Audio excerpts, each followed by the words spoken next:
If you are someone that has struggled with growing your glutes, you feel like you're eating the right foods, you're doing the right exercises, and you're just not seeing any progress, I'm going to be going over tips that I truly think are going to hinder your progress if you're not practicing them and practicing them consistently. If you're new here, hi, my name is Nicole. I'm a women's health and fitness coach. I coach all of my clients online. So by implementing these tips, I'm able to get better results for my clients. Also for myself, I did not always have muscle. I did have to work for the muscle that I have in my body. This is what we were looking like before and after.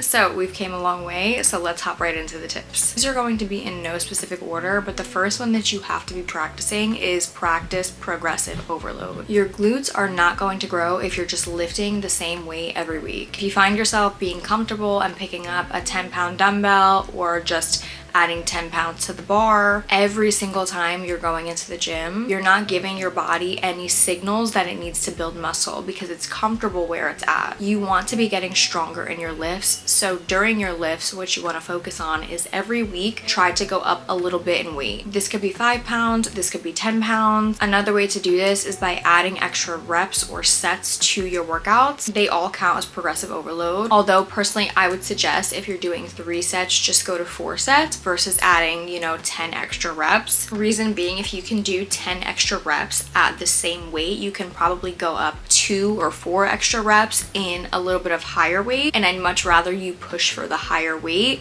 than the higher reps. And with progressive overload, make sure you have some type of tracking system so you're not just going in and guessing. Whether you work with a coach, literally just make a note in your phone if that's easiest for you. Some people like pen and paper at the gym, and that's totally fine. My clients specifically are able to track their weights inside the app, so when they do their workouts, they can see the last time they did a leg press, what they did, how many sets for how many reps. But again, don't go guessing. Make sure you have something written down. Okay, the next tip is going to be train all 3 muscles of your glute. So your glute maximus is the largest glute muscle. Then you have a glute med and a glute min. They're all different parts of your glute. So for instance, the glute maximus is going to give you more power and size, while the glute med and min are going to give you more of a shape or roundness. They also contribute to a lot of hip stability. So don't just rely on squats. You should also be incorporating hip thrusts, abduction, hip hinging movements, or you can think of training in a shortened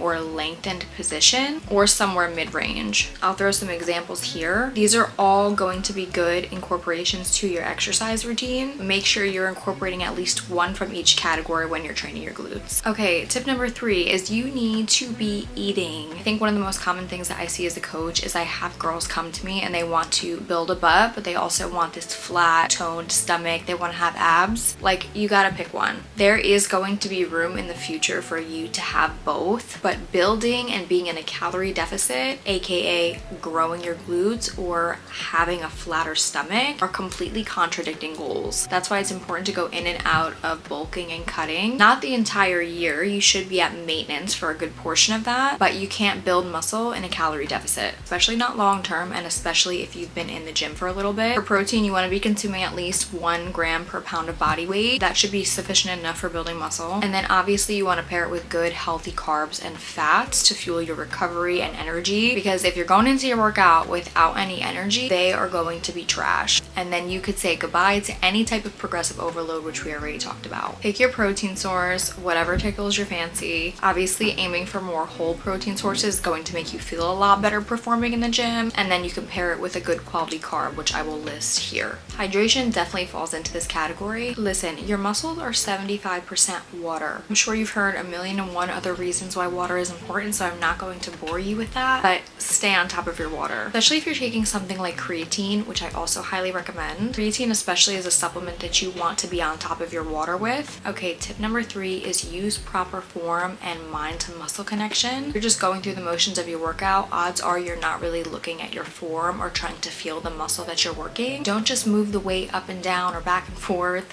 Slow down your reps, focus on feeling the tension within your glutes, control the eccentric eccentric of your movements, which is the lowering phase. Also, for my quad dominant girlies, hey, that's me, quad dominant here. This also helps your glutes take over a little more than your quads. Or if you ever have back pain when doing things like RDLs or squats or hip thrusts, number one, obviously you need to be having proper form, but training with intention here is also going to alleviate any existence for potential back injury or any injury. If you have a harder time feeling your glutes, you can do some glute activations in your warm-up. It's not necessary, but I find that sometimes when I do them, I can focus on feeling my glute a little more. So definitely worth a shot. Okay, and my last tip is going to be prioritize your sleep, your rest, your recovery, and most importantly, your consistency. I tell my clients all the time, if you can work out 5 times a week, but you don't know if you're going to be consistent with it, but you know you can be consistent with working out 2 times a week, I would much rather you just work out the 2 times and be consistent with that. A program that is done with less time but consistently far outperforms a program that is done inconsistently more days a week. You should be sticking with a structured program for at least 8 to 12 weeks. Don't start program hopping. I know you're gonna get bored. I know you're gonna want to do something else. I know you're gonna see something cute and cool on Instagram. Don't do it. Just stick the course. And then with rest and recovery, your muscles do not grow in the gym. In the gym, you break them down. When you sleep, when you recover, when you eat your protein, when you rest, that is when they get built back up. Your muscles grow in the rebuild, not the breakdown. Get good quality sleep. 7 to 9 hours is fine. For my moms, I know that sounds like a task sometimes or damn near impossible, but definitely do your best. And again, if you can just get 3 solid days within the week, that is going to be plenty. Definitely have patience. Muscle growth does not happen overnight. For all my quad dominant girlies, trust me, I feel you. It's rough out here, but just training with a little bit more intention, giving your body the fuel that it needs, and also resting. Please stop working out 6 to 7 days a week. It's not necessary, and you're honestly probably doing more harm than good. But those are going to be my 5 tips for today. If you found this helpful, please give this video a like and subscribe. And if you have any questions, or if you even want me to do a form check on one of your glute exercises, my Instagram is right here. I'd be happy to review it. Just shoot me a DM. I hope this helped. Bye!